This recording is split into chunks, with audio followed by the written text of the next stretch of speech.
د ننګرهار امر بالمعروف او نهي عن المنکر د شکایتونو اوریدلو ریاست مسؤلین وایي چې د روانې مبارکې روژې میاشتې په جریان کې له جلال آباد ښار او بېلابېلو ولسوالیو 226,933 کلمه هغه تاریخ تیري درمل، خوراکي او غیر خوراکي توکي راټول کړي چې د انسان روغتیا لپاره زیانمن وو.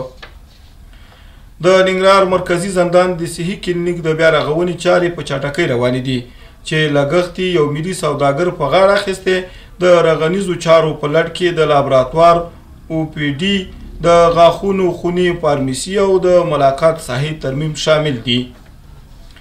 ننګرهار کې په اماراتي ځمکو د مخابراتي سایټونو حسابونه تصفیه کیږي. د ننګرهار کرنې او اوبو لګولو او مالدارۍ رئیس مولوي محمد ولی محسن د اتصالاتو مخابراتي شبکې له استازي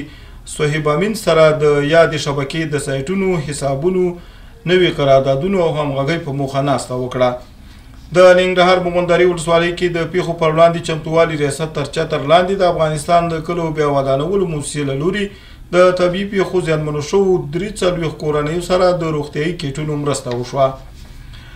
د فراه د کلو بیا رغونې او پراختیا ریاست مسؤلینو د دغه ولایت په خاک سفید ولسوالۍ کې د اوبو رسولو د یوې شبکې په جوړېدو سره د سیمې 300 کورنیو ته د څښاک اوبو د برابرېدو خبر ورکړی دی.